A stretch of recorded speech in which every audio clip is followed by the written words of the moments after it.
Welcome back, everybody. First Friday of April, Q2 2025. Where is the time going? Seems like it's going very fast. I just got back from 4 days of backcountry snowboarding, and I am shattered. Right up front, I'm not very good at snowboarding. I was thinking about it, like, why am I so tired? It was basically powder runs the entire time, and I'm thinking, is it really that hard? And then I realized, you know what's hard?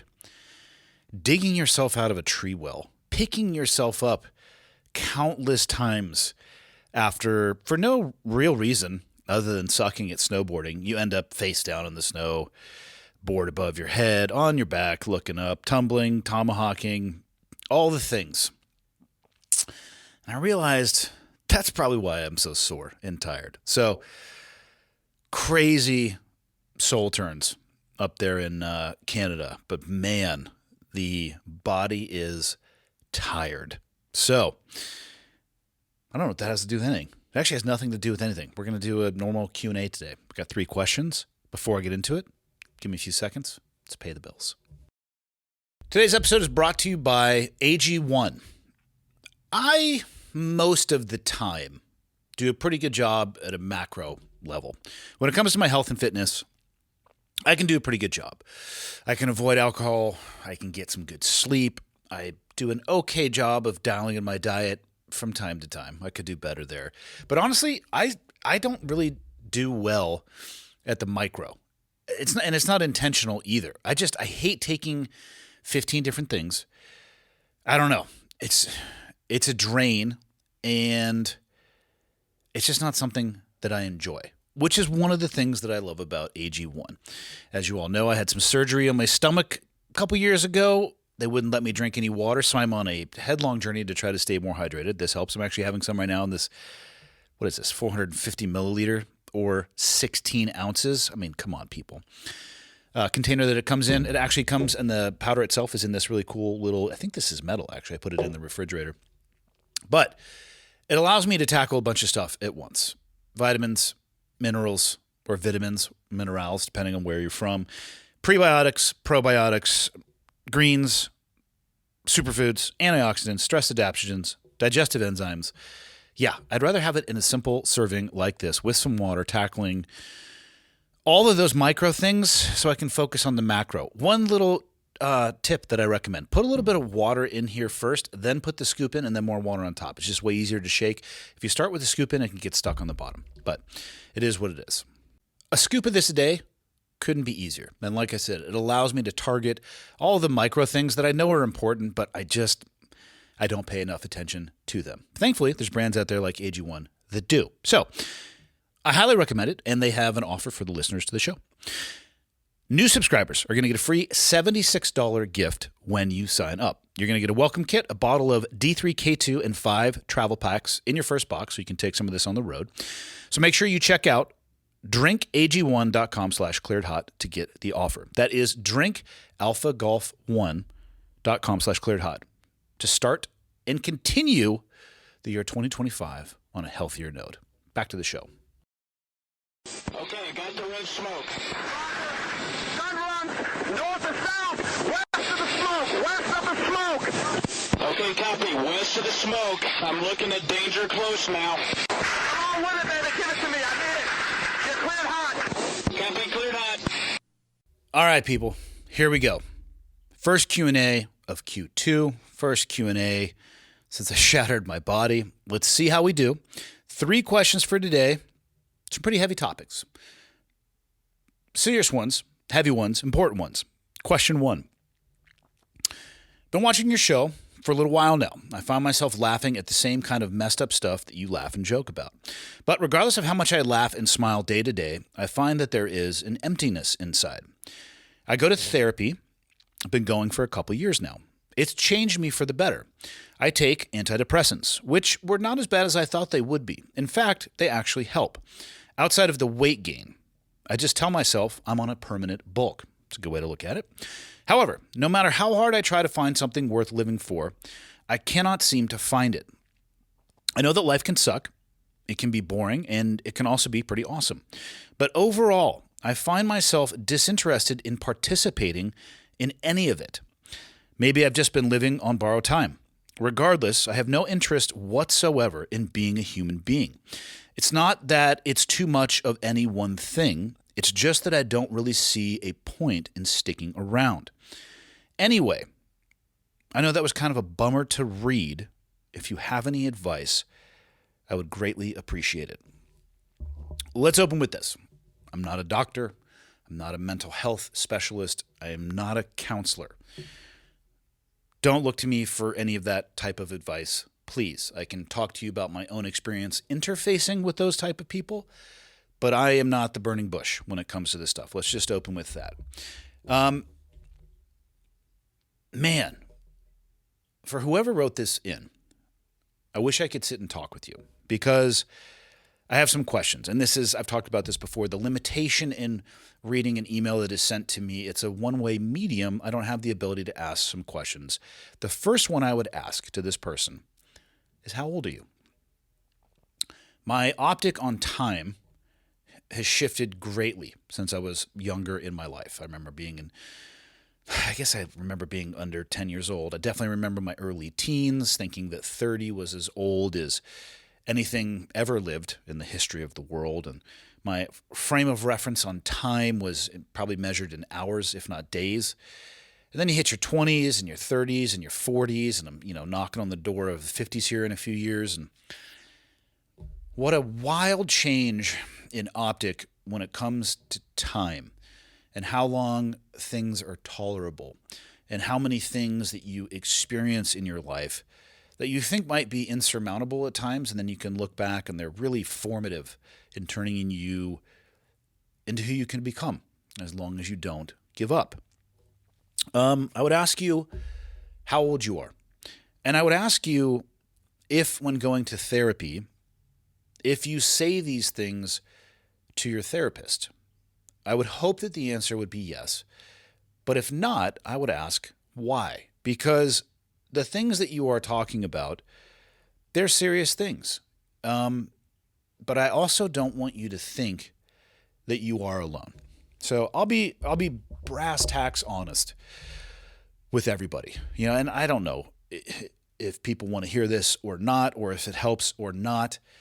But I currently, right now, am in a season of my life or a phase of my life where I can't say I really can connect with any one thing that you wrote in this email, but I also am having, I am having a difficult time finding happiness or passion in anything in life as well.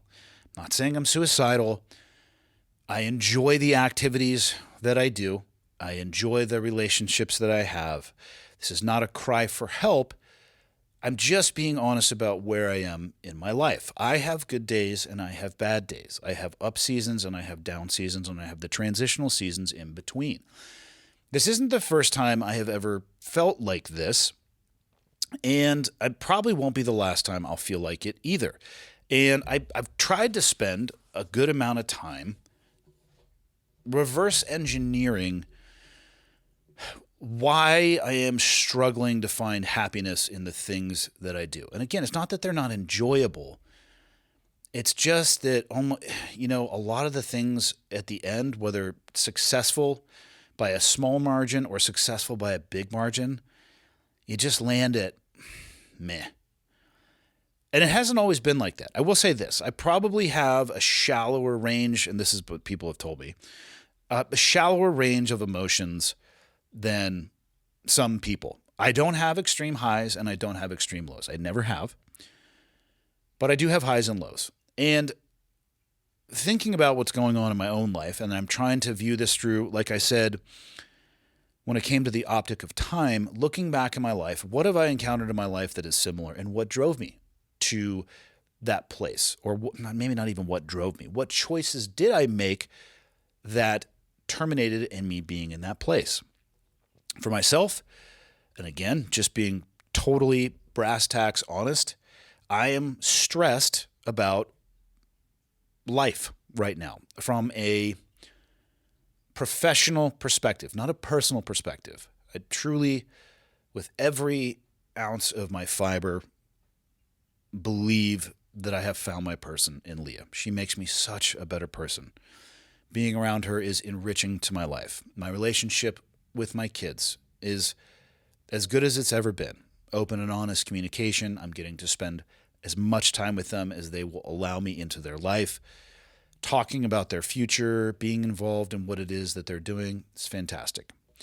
Professionally, and I go through these phases of, I don't want to call it crippling anxiety, but it's fucking anxiety. How long am I going to be able to do the things that I am doing? Am I good enough to do any of the things that I do? Are my goals big enough? Are they more complex than I am able to complete or capable of even attempting as a person? Am I going to make enough money? The coffee shop, concerns around that, the book that's going to be coming out in January of 2026. Do I even have any fucking business writing a book? The podcast, what do I do if something happens to me and I'm not able to do this anymore? And again, this is one of the most enriching things that I do, is sitting down and talking to other people, but it's also financially how I provide for my family. And I have those thoughts. I have those concerns. And what I have found is in times when I am stressed and working my way through that, because I know it will end and I can work myself logically out of the way that I am emotionally feeling, it'll return to a little bit more of a stabilized and less of a meh on kind of just everything. It's like the stereo volume is turned down to a 3.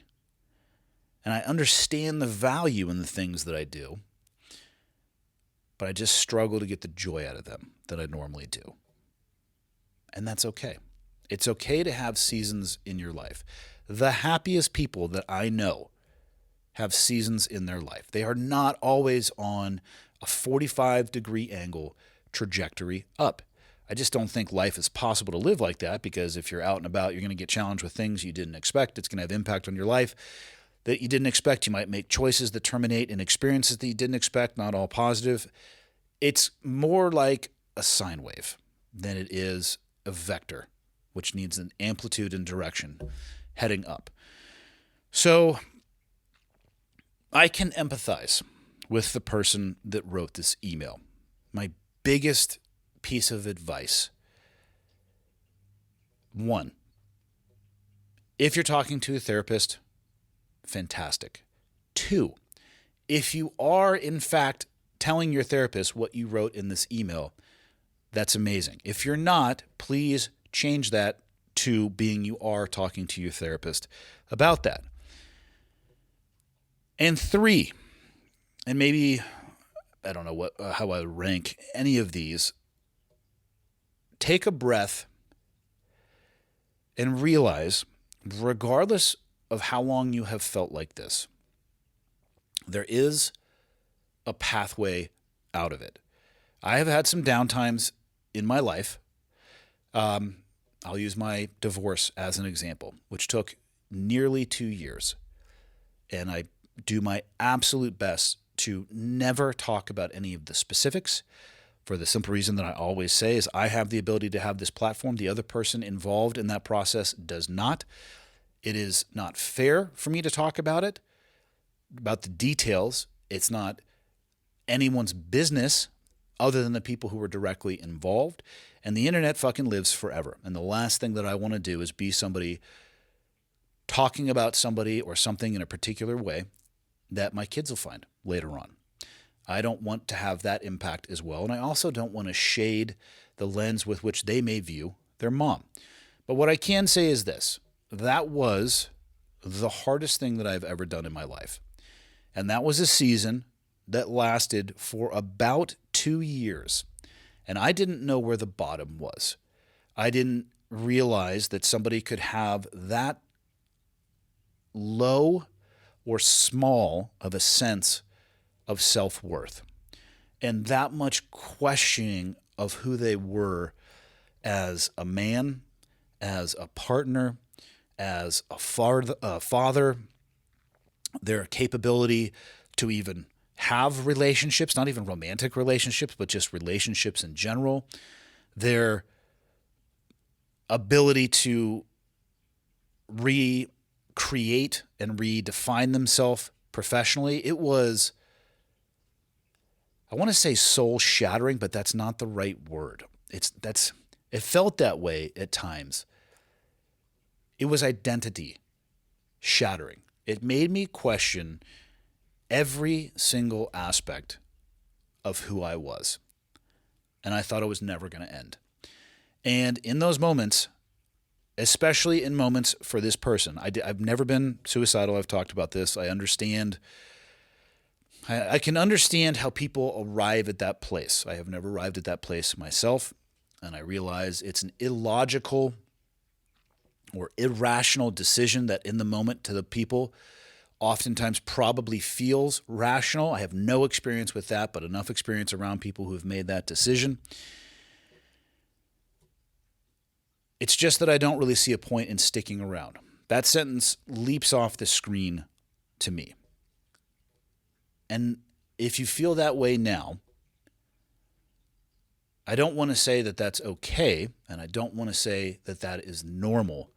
What I want to say is that is survivable. And this is why I wish I could just ask you, how old are you?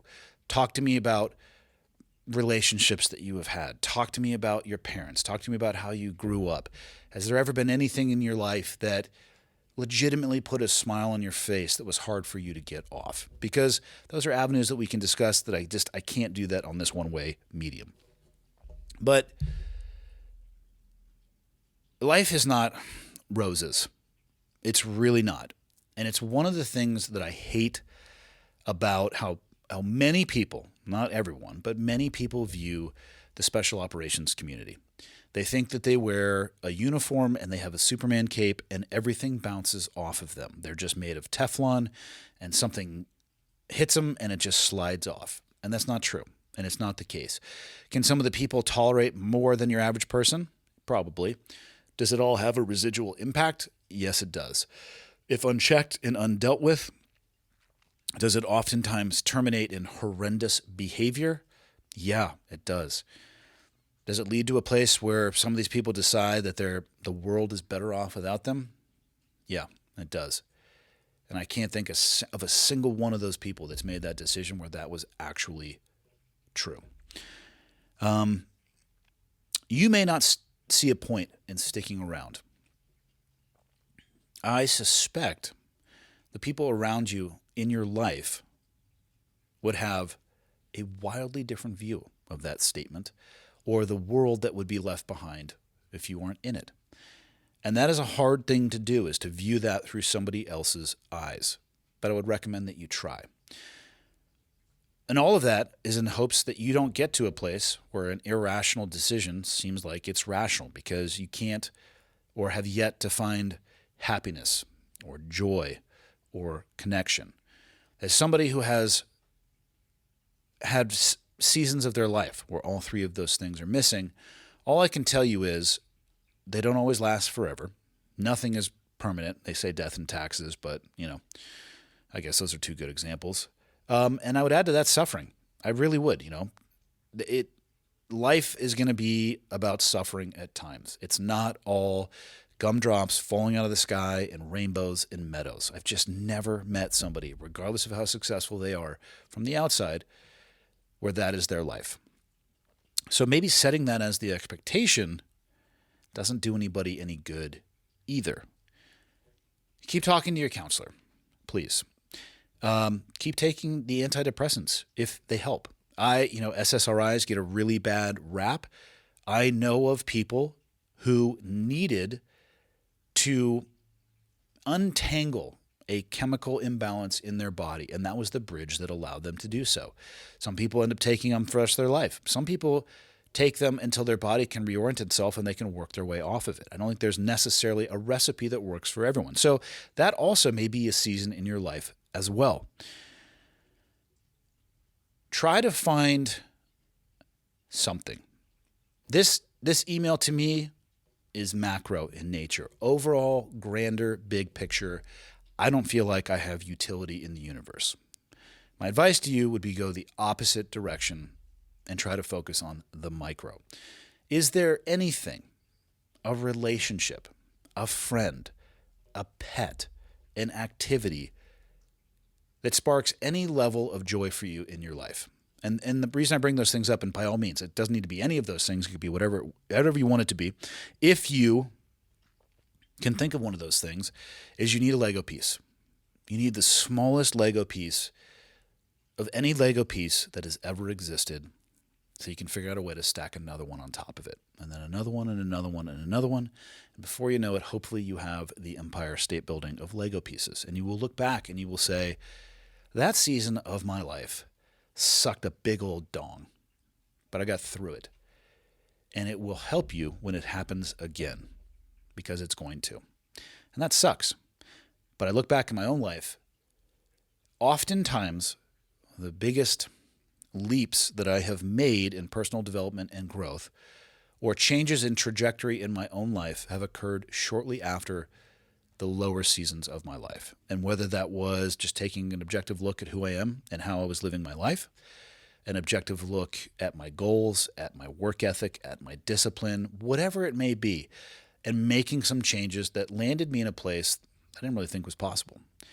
I do believe that everybody can do that. Now, is everybody's landing place going to just blow their hair back and knock their socks off? I don't know.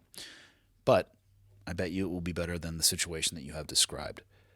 Get as micro as you possibly can. And if you can't think of something initially, that's okay too. I would explore, meet new people, try new things. Just try to find something that puts a smile on your face a little bit. Exercise, yoga, meditation, writing, surfing, whatever the fuck it is. You can find a smile on your face. Use that as your anchor in the ground, and then start building from there. That's the best piece of advice that I can give you. Hopefully that helped.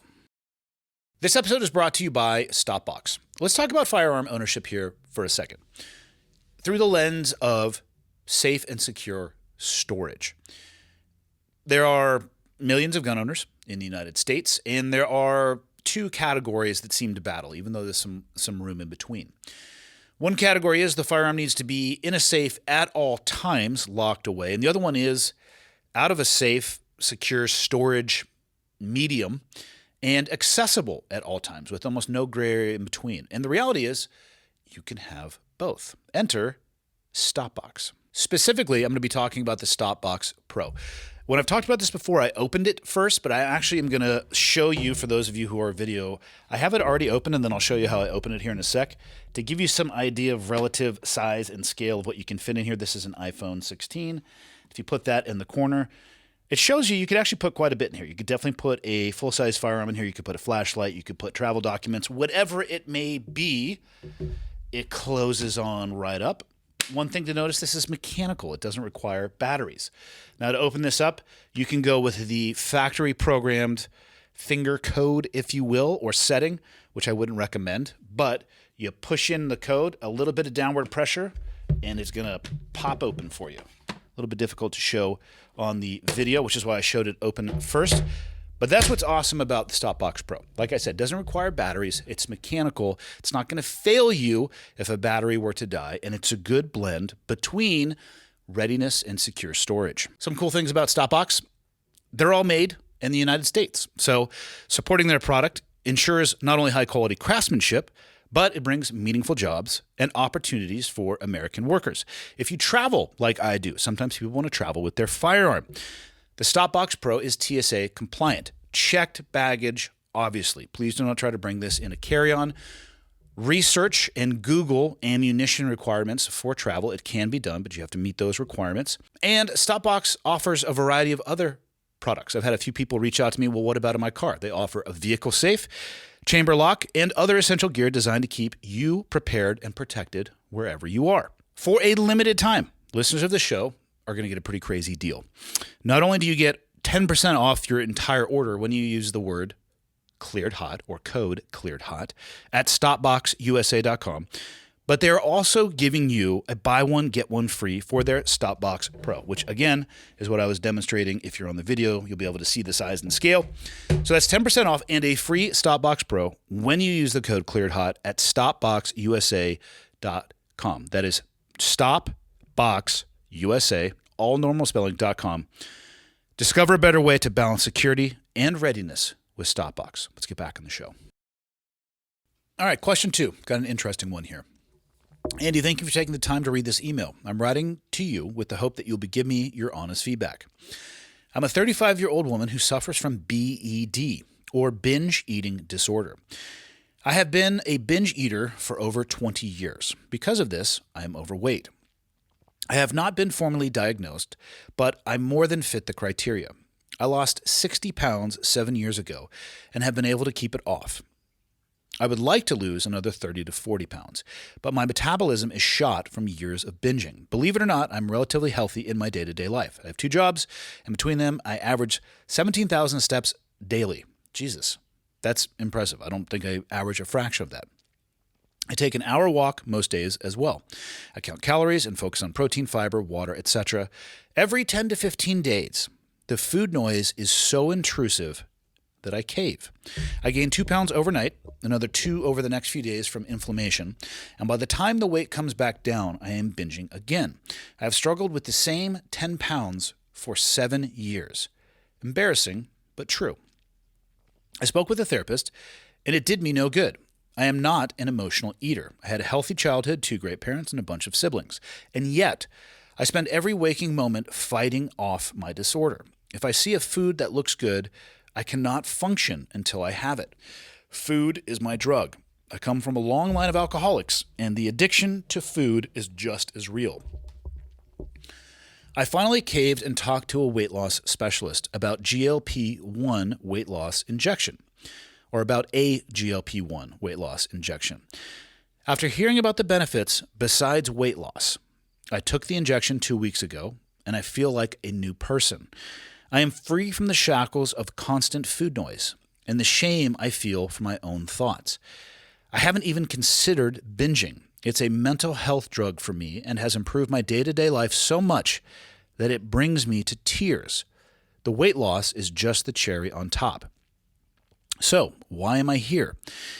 Even with the life-changing benefits of the medication, there is a part of me that still feels embarrassment, potentially disappointment. I have control over every aspect of my life and consider myself to be a go-getter generally. I am not some lazy slob. It disappoints me that I have to quit on myself, that I haven't done the work and lost the rest of the damn weight the right way. The addiction is very real, but I feel like a quitter.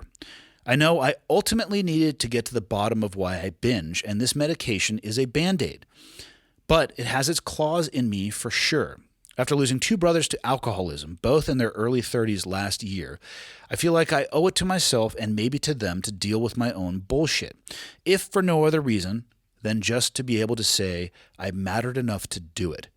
I am just so tired of this battle. The question, do I take the next injection? Whew, what a question. Okay. The addiction is very real, but I feel like a quitter. So I don't have an addictive personality. I definitely will dive into the things that I pursue with both feet, but I've been able to walk away or put things down in my life up until this point. Maybe, I don't know, I'll find something I'm addicted to later in life. I haven't yet. So I can't say that I truly understand addiction, but I have been around addiction enough to understand that it is more powerful than most people's self-control. I think, what strikes me in this email is the belief, and I'm making an assumption here, your belief that there is only one correct way to get through this. And if you don't go through the traditional way, in air quotes, and that would be the discipline and self-motivation and the suffering, then you are in some way quitting. I think you identified clearly, I'll use your words, not mine, but you come from a family that is perhaps more prone to addiction, which is a very, very real scientific thing. Some genetics are far more prone to addiction than others, which is something, let's not forget, that you have no choice in participating in. If you're born with that, you're born with that. If you're not born with that, you're not born with that. And it can change the course and trajectory of your life. But why do you believe there is only one way? What I'll say is this, and maybe this is a grasp, but I don't think so. I'll tie it back into my old job. The number one thing that we cared about was mission success.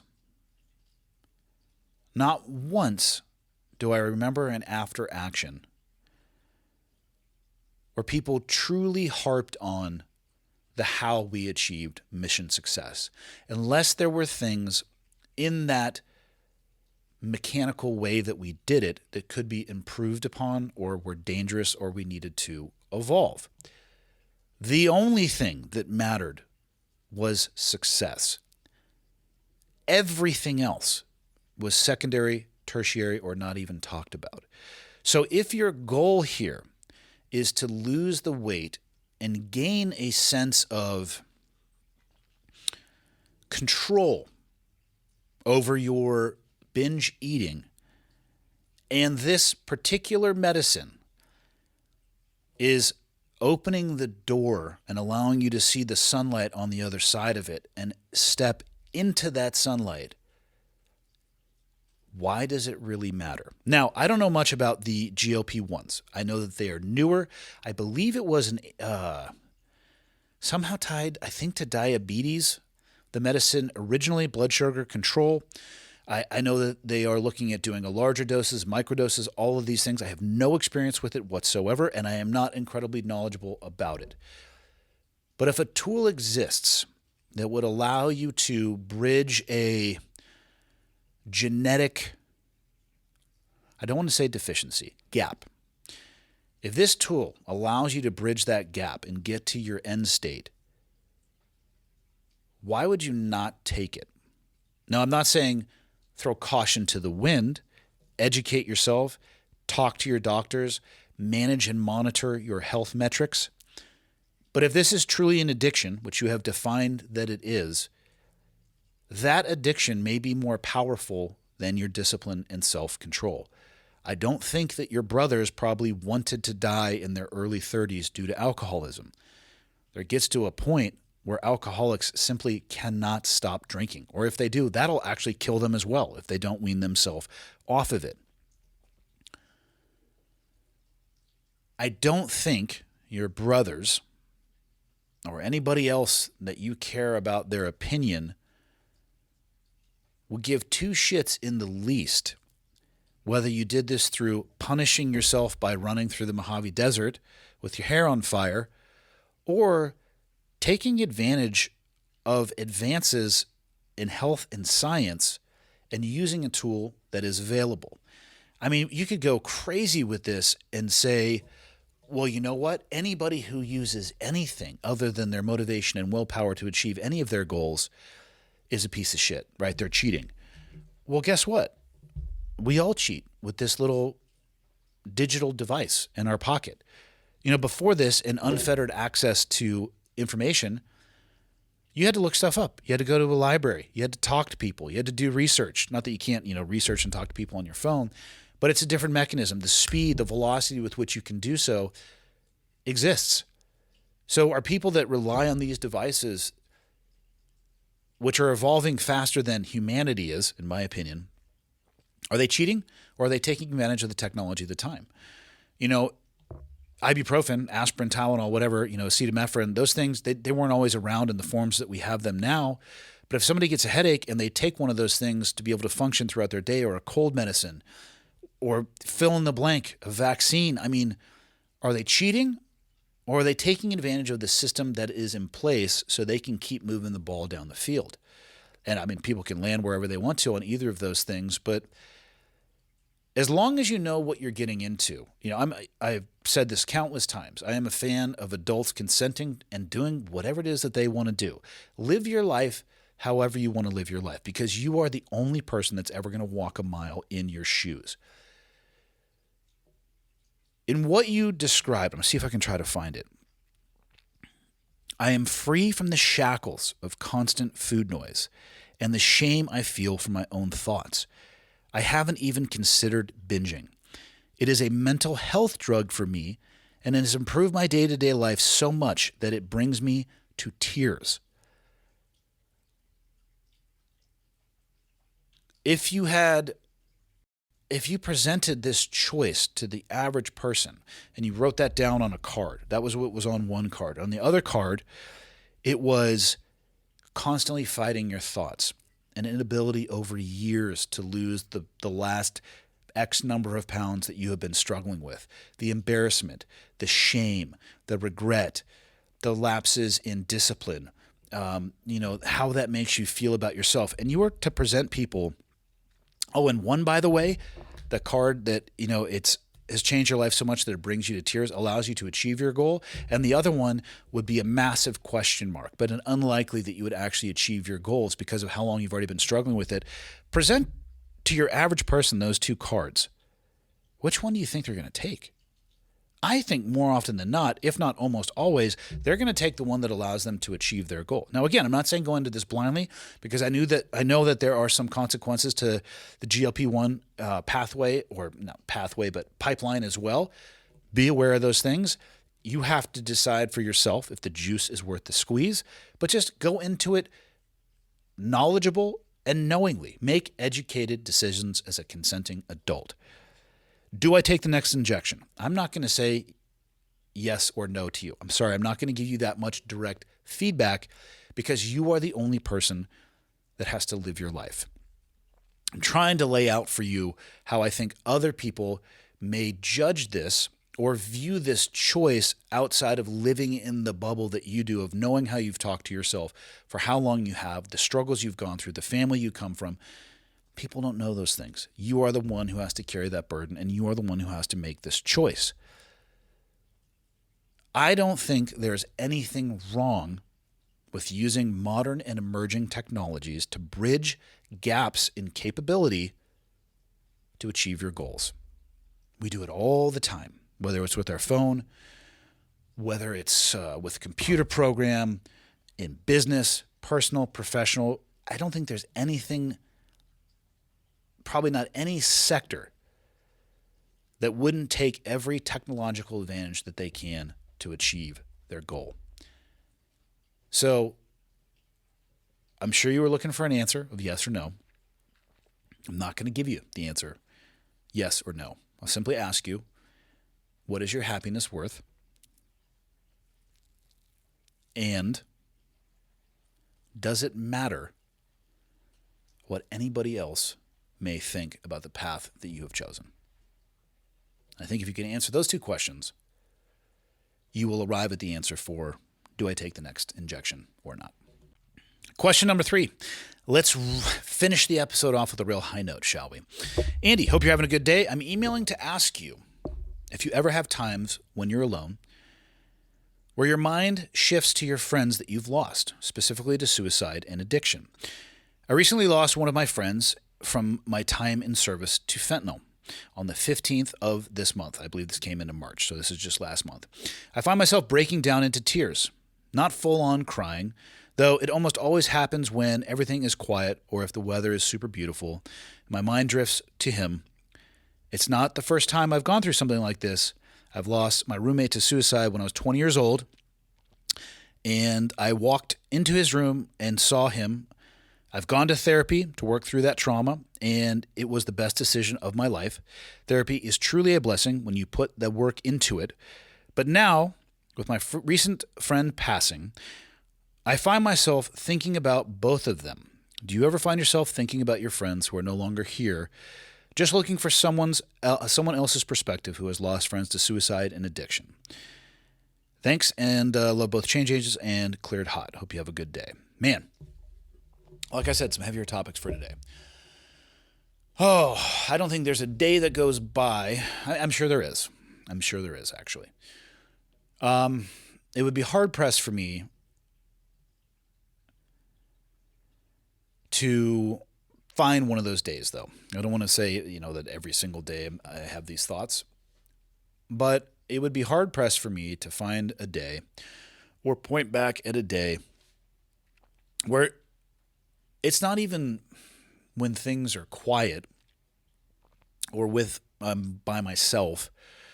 Most often, it's something that happens throughout the day, a comment or a joke or a mannerism similar to somebody that I knew that was either killed or decided to take their own life. I don't have that many friends that died from their addiction, and I have quite a few friends whose addiction drove them to taking their own life through a much more mechanical means than, overdosing on fentanyl itself. I guess the termination of the addiction being the cause of their death. But for me, that is more often what gets me thinking about those people. And it's a combination of things. What I have learned to do is to not fight those thoughts. I would love to think, as I'm sure we all do, that we are the master of our brain. And, my brain works for me. I can't stop myself from thinking about stuff sometimes. And if I was truly the master of my brain, I feel like that wouldn't be the case. Now, I'm not saying it's up there running wild, even though Leah may disagree with you based on some of the commentary that I have had throughout the time that I have known her, meaning the shit that I will sometimes say, which she responds to, "What's wrong with you?" Used to be a monthly thing, now weekly, perhaps daily. That's my own doing, though. I can't control what I think about all the time. And so I realized maybe it's wasted effort if I do. And by not trying to control it, I have found that especially negative thoughts, almost about any topic, so broader than what you specifically asked me, but specifically on what you asked me, a lot of the times that I have memories, they're good ones. How these people lost their lives is fucking tragic. But a lot of the memories that I have of them were really, really good memories. And oftentimes, that is what I am remembering, and it will bring a smile to my face. Having said that, there have been many times where instead of bringing a smile to my face, it's just tears streaming out of my eyes. And there, especially with guys, is this machismo where, we need to stop this. And those moments have not really ever happened with me in public. And I would like to believe that if it were to happen in public, I would be able to fight this machismo and bravado that guys have. And things don't impact me that way. I would hope that I am, secure in myself enough that I would not worry about that and I would let the emotion run its course. But it hasn't really happened in public. But in the times that it has happened, it oftentimes actually, in the backcountry, maybe out hunting, and you just find yourself with an incredible view. And I will, my thoughts will drift to people that aren't there. And then it drifts beyond that a little bit is, why am I still here? Why did the cards fall the way that they did, that terminated an end of life for others, but I'm here? What the fuck is that all about? Which I don't have any answers to, by the way. But my answer to your email is going to be the same. Let it run its course. I don't think a healthy path is to try to stifle this. And I'm not saying that you have, because it sounds like you are letting it run its course. We all know some guys who think that, the biggest sign of weakness would be to show weakness of any kind. And they would think that tears streaming down your face, remembering somebody that was hugely impactful in your life, would be weakness, which it's not, in my opinion, at least. especially if those people were impactful in your life and you cared about them in the ways that I'm sure people did, it can just be embarrassing. If you're embarrassed by shit like that, which you shouldn't be, bottling it up, let me tell you where that does for you. Nothing good. And if you do push emotions down, specifically stuff like this, it'll find a way to come back out. It'll, it's like a teapot. It'll boil, but maybe it's going to boil through a crack out of the side instead of the little spout that it's supposed to. And if you keep putting 20 pounds of shit in a 5-pound bag, eventually it's going to burst. And I don't think anybody enjoys that. I don't think the person enjoys that. I don't think the people in their life enjoys that. And I think it's avoidable. So, yeah, I think about my friends often. And regardless of whether or not it makes me feel good or bad, I try not to grab onto it. I do try to grab onto it a little bit if it's a positive thought, if it's funny, if that's the way that for whatever reason my thought process is going, I engage with it for sure. But if it's on the other side of that, and it's a little bit more sadness and a little bit more darkness, I try not to grab onto it. Because I have learned I can't really control where my mind wanders to, but I can control whether or not I grab onto it. And that has been very impactful for me. It's not a matter of not paying attention to it. It helps me not get into this rumination cycle where it's all I can think about and all I can focus on. Again, I opened this episode with, I'm not a doctor, I'm not a psychiatrist, psychologist, therapist, any of those things. But I feel like if these things are coming to the surface, it's probably for a reason. And the reason is maybe you need to work through it, or maybe you just need to let it go. So I try to do that. If it's a thought that keeps coming up over and over again, and this is not something that necessarily occurs with thinking about my friends, but in my personal life, I'll try to figure out a solution to it if it's a challenge. But sadness, thoughts of my friends, death, darkness, I try to let it run its course through me and don't grab on. I don't try to swim upstream against it. I would rather just stand in the stream and let it go around me. Not always the most fun, but I have found that by doing that, as opposed to getting a bucket and trying to throw it back upstream, I can work my way through it substantially faster, and it has improved the quality of my life. There's nothing that's happening with you that is uncommon. And, maybe at the end of the day, think about it from this perspective. You're crying because of the impact that those people had on your life and what they meant to you. And I bet if they were still around, it would mean a lot to them that they meant that much to you. And that's all I have for this Friday. See you guys Monday.